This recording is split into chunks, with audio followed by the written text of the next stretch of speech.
We are Chris Lee and Blake Lovell here to preview Alabama basketball for the 2023-24 season.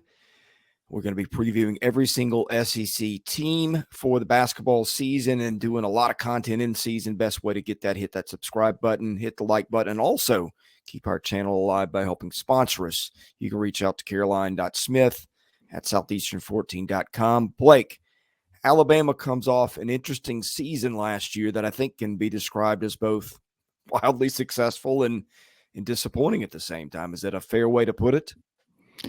I would say fair when you're the number one seed in the tournament and you don't get as far as you want, and Final Four would be the goal, I would say, at that point. But yeah, I think a disappointing finish, but it doesn't take away, I think, what they accomplished last year. And overall, I think that just sort of speaks to what Nate Oats has built there at this point. And, you win 31 games last year. We know what they did a couple years ago.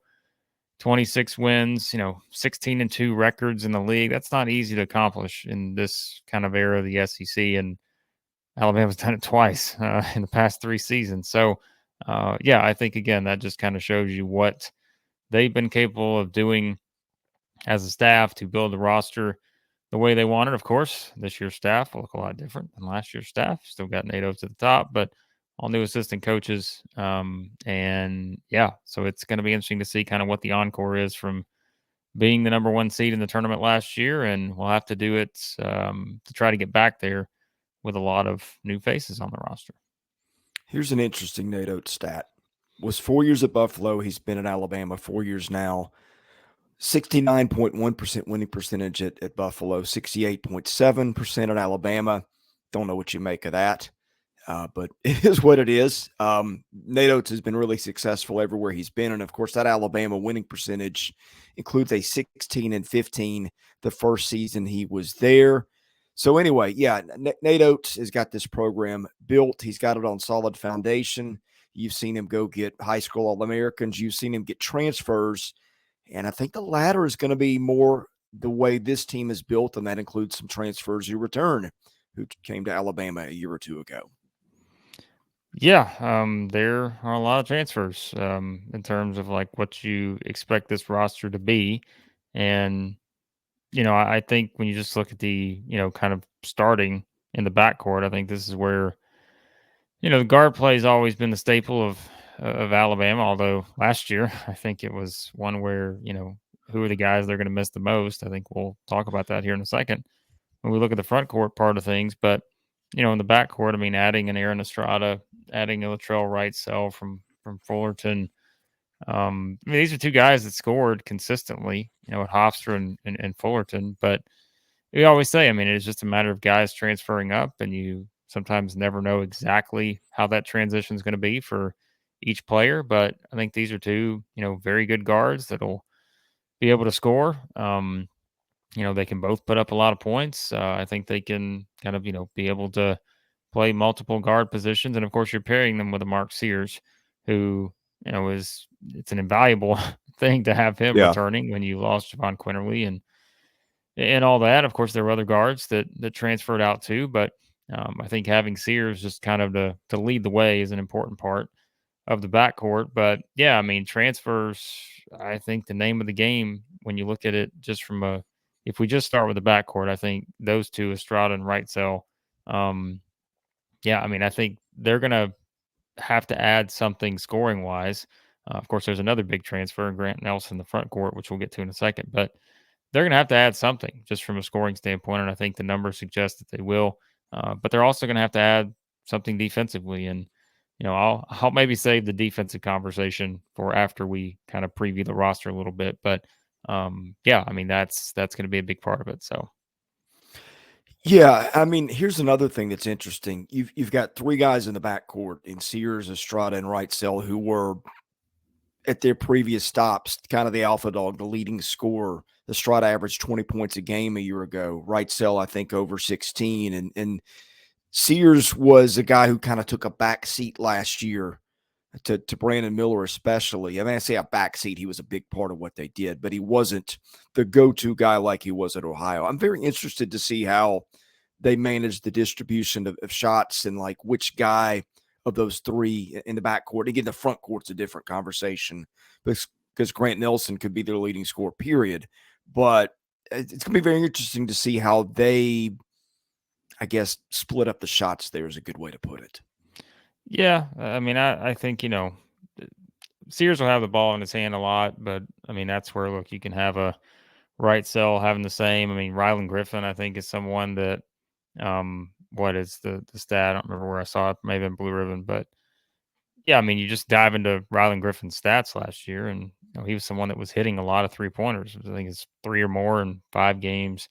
And I think just that's experience to help him out too. So I would fully expect him to be, a big part of this equation too. So I mean, look, you've got options in terms of who's going to get the most shots, who's going to handle the ball. I mean, all these guys can do that, and there's a couple other guys too that I think will be there, and depends on playing time and rotations and such. But I think those 4 in particular, you got different ways you can play. You got different guys who can handle the ball, and then I think specifically the Sears Estrada Wrightsell combination. I mean, again, you've got guys who've proven that they can score, 20 plus points at any given time. And I think that's what we always expect with like an Alabama team under Nate Oats, is you've got multiple guys who can just go off scoring wise. Yeah.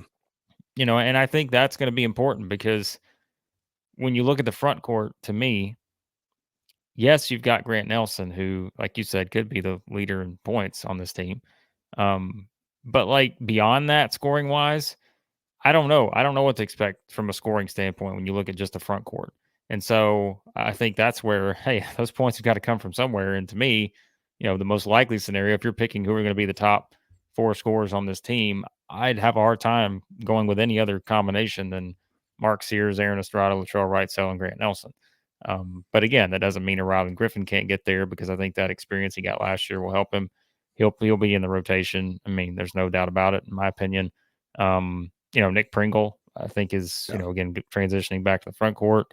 Someone else that I think has to have a breakout kind of year. He's a double-double guy potentially on any game, just based on what we saw at times last year. And so, yeah, I mean, the shot distribution, I think, is a fair question on this team, but I think you've got options offensively in terms of what that looks like on the stat sheet night in and night out. Yeah, and I like to take what guys have done and translate it at 70 possessions, because teams play at different speeds, those kind of things. And points per 70 possessions a year ago, Estrada 22.5, Wrightsell 21.1, Sears 16.2. Of course, that was playing at Alabama, where he's sharing the ball, whereas those guys were playing other places where they were the guys. And Grant Nelson, who we'll get to in a minute, beat them all, 23.6. True shooting percentages, which account for free throws and efficiency: Estrada 58%, Sears 58%, Wrightsell 55%, Nelson 59%. So I don't know how much translation that has to this year, but just some stuff that's interesting. Okay. Well, look, let's call it what it is. I mean, statistically, if you're trying to look at Alabama, here's what the deal is. They've lost 1, 2, 3, 4, 5, 6. They lost 6 or 7 of their top 10 scorers last year, right? Miller, Clowney, Quinterly, Bediako, Bradley, Burnett, Gurley, all gone. Sears back, Griffin's back. Maybe it's more than that. And Pringle's back. But that's again, the points have to come from somewhere, and that's where we talk about a team, and you mentioned the lead, and it's just like, that's a lot to replace. And so it is going to be something where maybe there is maybe that initial period a little bit where it's kind of a feeling out of who are the guys that just completely take over, in those games. But I think they've got different ways to do that, specifically with that group they have in the backcourt, and as you're going to transition to Grant Nelson in the front court. Well, Nelson was the guy who was one of the more sought after guys in the transfer portal, coming in from North Dakota State. Oates said that if they don't get him to the first round of the NBA, they'll have done him a disservice. The numbers were just eye-popping. First 70 possessions, 23.6 points, 12.2 boards, 2.8 assists, a steal, 2.2 blocks, assist to turnover ratio 0.8, which is not bad for a big, offensive rating of 113. But they've got some depth here too. Muhammad Wague, who comes in from West Virginia, and was kind of a bit player there, but per 70 numbers were good, almost 16 and 12 per 70 possessions.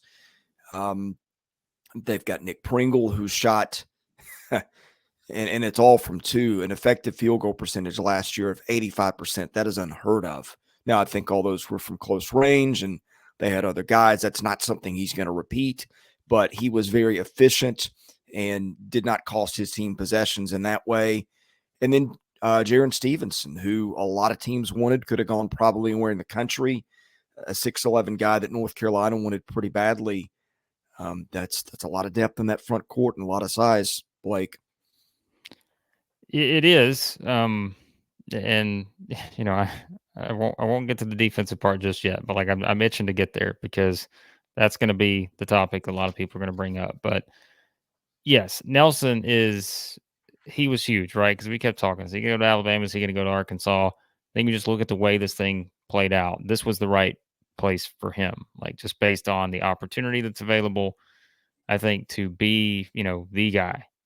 And you don't get a lot of chances to do that when you're stepping into a team that was the number one seed in the NCAA tournament last year, the top overall seed. And so I think with just the Nate Oats system, how they want to play, Grant Nelson is just that guy. Like he's a guy that you would expect to fit in perfectly with what they want to do. I mean, having a 7-foot wingspan type guy who can step out, be able to make shots. Like you mentioned, just sort of the percentages last year at North Dakota State. Yeah, I mean, he's just got an incredible overall set of skills for someone with that kind of size, right? He is that new era type, post guy who can just score in a lot of different ways and really help them offensively. There's no doubt about it. And you mentioned, a Stevenson reclassifying, also a 6'11" guy. I think he's going to hopefully, I think they'll need him to help definitely some on the defensive end. But, he's going to need to help in other areas too. And it's the same with Pringle. You mentioned the numbers from last year. Yeah. I mean, that's a ridiculous percentage, but, I don't know that he has to take on much more of an expanded role offensively on this particular team because I think they got enough options. But he's going to have to be someone that is a defensive threat and can rebound the ball, which again, he's proven he can do that. And so, and Waggy from West Virginia, another 6'10". Look, Alabama does not lack size. Like they have size here. That's what you want. In the SEC, I mean, you've also got a Chris Parker who's at 6'9" too, and and all those different guys, Sam Walters 6'10". So you're just, you're looking at all these guys that they have on the roster. They got the size you need in the SEC to be, to bang around with other players that we know teams have a lot of size too. So yeah, I mean, now is the time to have a conversation about the defense. Here's the thing, right? And it goes back to what we said a minute ago. I think this is a deep front court, like you said. But I think one of the issues here, and we have to, it's fair to question this. I mean, this is a different team than the one last year. And I think if you're an Alabama fan and you're going into the season expecting this to be the same team or somewhat similar, they're just, I don't think they are. Like, and that's not being, it's not a hot take, or that's just plain and simple. It's going to be a team that's going to have to win in different ways, because when I look at this team overall, I see a lot of guys who can defend. But what do we say? It's like you've got multiple guys who are transferring up, and there is always kind of a transition to the SEC, especially I think when it comes to like big men. And we've always talked about this over the years. The physicality of the SEC, just the grind, night in and night out. Talking about just, there's a lot of aggressive type of play, which we know it's a league that fouls a lot too. So you're going to get a lot of bumps and bruises, and you have to be able to adjust to that style. That's where defensively, I think, seeing what Nelson can do to step up and handle that physicality on that side, on ball defense, those kind of things, rebounding, I think Pringle, at least he didn't get a lot of minutes last year, right? But he got a little bit of that experience of doing that. And he got to practice against the guys that, a Bediako and a Clowney and all those different guys. That's where a Stevenson, right? He is he's reclassifying, and so again, when you look at it from that standpoint, can he, he's going to be compared to who? Probably Noah Clowney's my guess. because of Yeah. the position he plays. Can he be as good, defensively? And can he help them, rebounding on both sides? Those are still questions I think that are fair to ask. Um, you know, Muhammad Wagi, I think he's coming from West Virginia, and I think again he's probably going to be able to adjust. I think okay, depending on what his role in the rotation is. And we know just a ridiculous rebounder in terms of the offensive side. But he also, what was the stat from Blue Ribbon? I'm sure you saw it too. Committed more fouls per 40 minutes than any other high major player.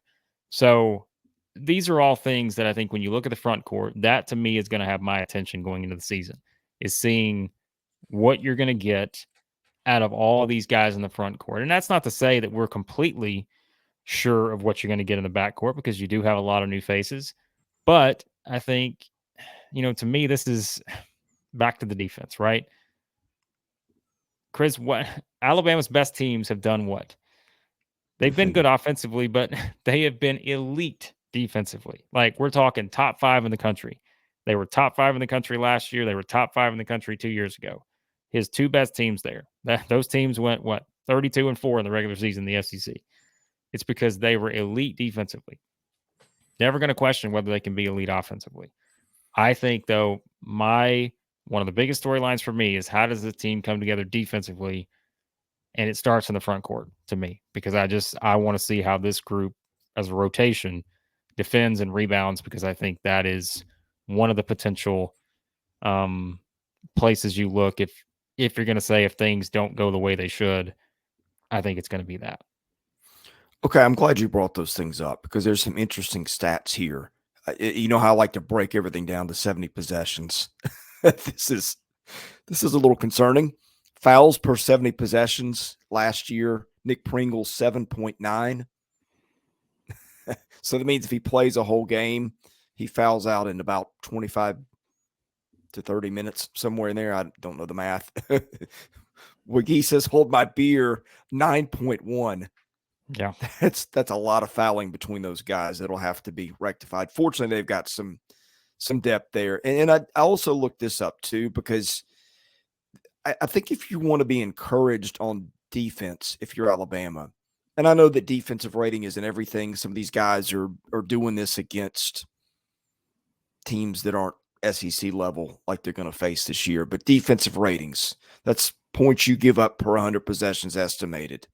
Pringle 87, Wiggy 99, Griffen 99, Grant Nelson 101, Wrightsell 96, Sears 96, Estrada 98. If you want a comparison, Mississippi State was one of the best defensive teams in the country a year ago. Their guys are all in the low to mid 90s, so not quite that level. And again, the competition wasn't as good, but statistically last year, at least there's some evidence that these guys defended pretty well where they were. Yeah. And I not think not that's elite, but good. That's what I was say. Like, I think the more I look at this team and the more I've studied them in the summer, I do think my opinion on them has changed for the better. Like, initially I was really like, man, I don't know. And I think it's what you're doing is you're doing it within the context of what you saw last year, because that's the last thing you saw of Alabama basketball was this team that sent all these guys to the NBA.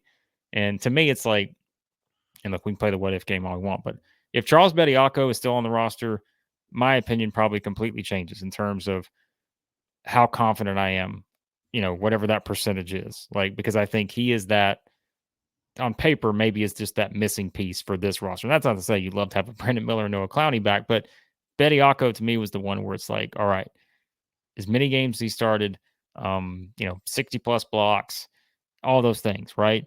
But I don't know. I do think statistically, like you said, different places for some of these guys, but the numbers are there to at least make you think that they will find a way to be a good defensive team.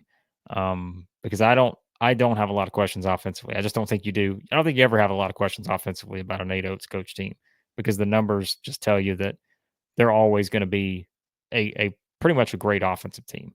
And I think it's just, though, it's fair to look at the defense and say, that has been what has driven Alabama to Sweet 16s.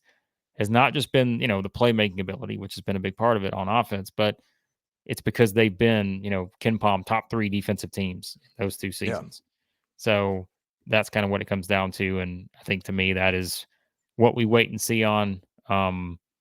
But I think, like you said, the numbers are probably better than you would think. It's just, can it translate to the SEC?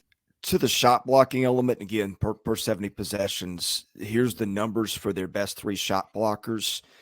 Grant Nelson, 2.2 per 70. Wagee and Pringle, 2 even. Those are good numbers. They're not great.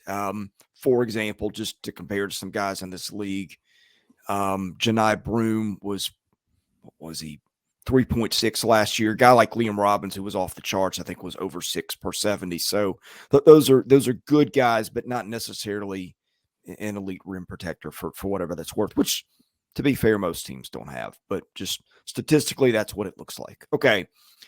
MVP. Man, they got a lot to choose from here. My gut feeling, based on the Nate Oats first round conversation, the fact that this guy can do a little bit of everything, is that it's Grant Nelson. So tell me I'm wrong here.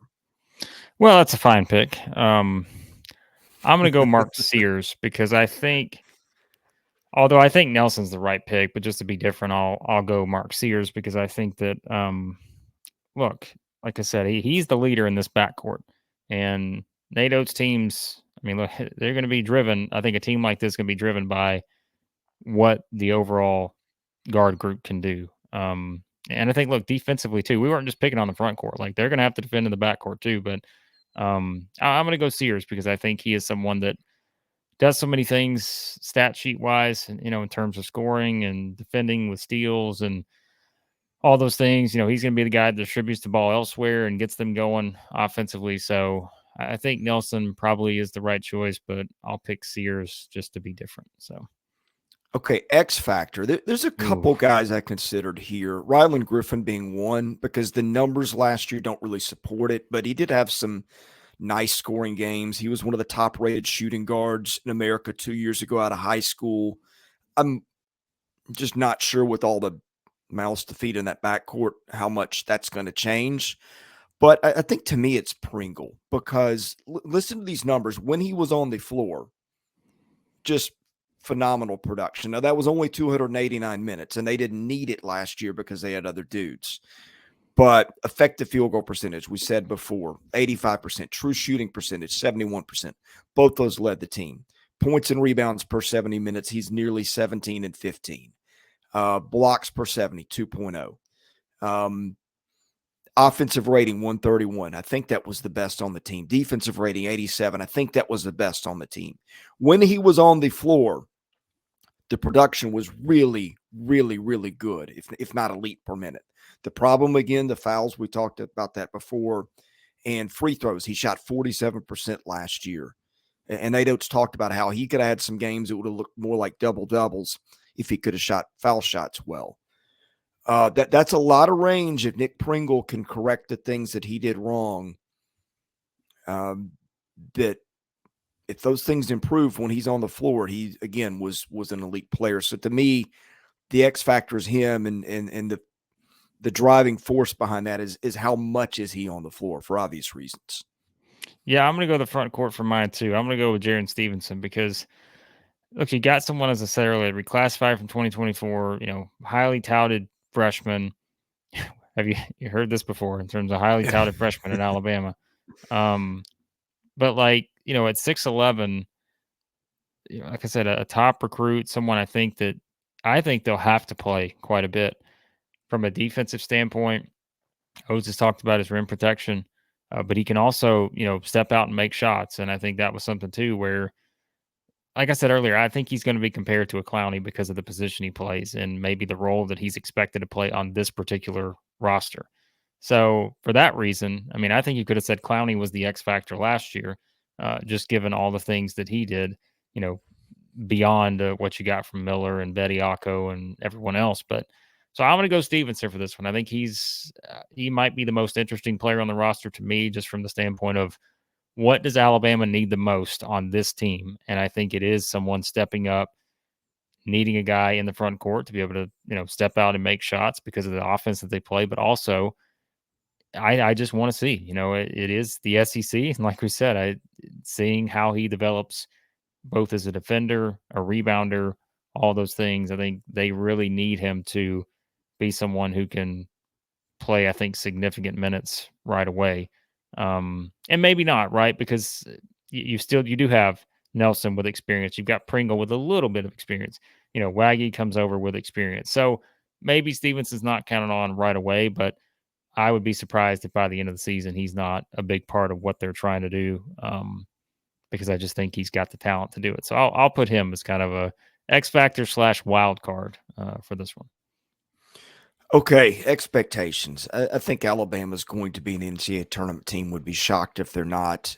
It's kind of an every other year pattern for Nate Oats, where they are league champions one year and sort of resetting the next year. But the last reset for them 2 years ago, they still went 19-14, made the NCAA tournament. Getting past that second weekend has been tricky. Certainly, they've got the talent to do it. I mean, I think they at least get to the tournament. It looks to me like it's probably a team with potential to get to the second weekend. The tournament's a crapshoot. I don't know. I mean, eventually Nate Oats is going to get Alabama to the Final Four, I think. Whether this is the year, I don't know. But I mean, look, this is the team that I could see at least winning one game in the NCAAs, and if they won 3 or 4, wouldn't shock me either. Yeah, I mean, do I think this is a 30-win team this year? I mean, it's hard to predict because that's a hard thing to do, and I just, that's what they did last year. And to me, this roster feels like one that will take a little longer maybe to come together and push all the right buttons, just because there are a lot of new faces that are expected to step in and play significant roles right away. So if you're looking at ceiling floor, can this team win the SEC? It's hard to say no because they've done it in the last 3 years, even with, mixing and matching the roster and all that. So I'll say yes. I think if they put it all together, that to me means Grant Nelson is fantastic.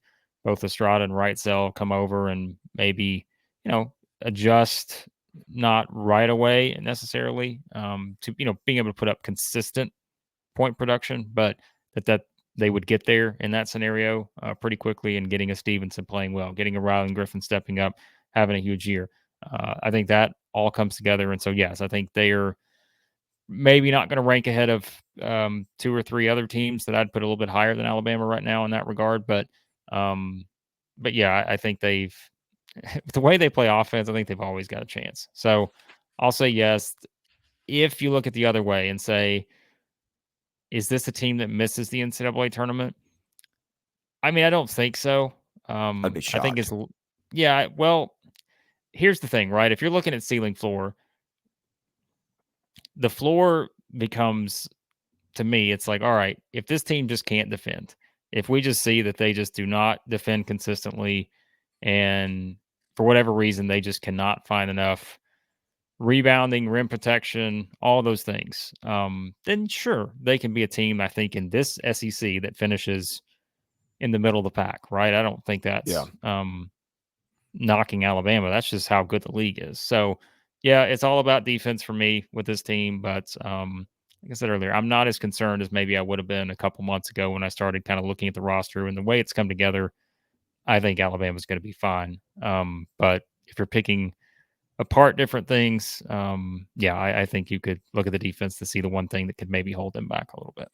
Well, you were in this conversation. You were the basketball mind of the two of us, and I take what you're saying with a lot of respect, because you see through things that I don't. But I'm going to throw this at you, and you tell me if you think this is accurate. And it's not exact, but I'm thinking of teams that have trouble defending, but they got so many dudes on the floor who can score that they get to the NCAAs anyway. And again, the recipe's different because Missouri did it a lot different defensively. And I think this team is more skilled defensively than this one was. But it feels a little bit like a last year's Missouri scenario where they got dudes all over the floor that can score, but the defense is the question. I think this team is more gifted defensively. But point I'm making here is, like, even with those questions, Missouri was an NCAA tournament team, and it wasn't even a a borderline NCAA tournament team a year ago. Maybe it's a bad comparison, but I wanted to throw that out there to see what you thought.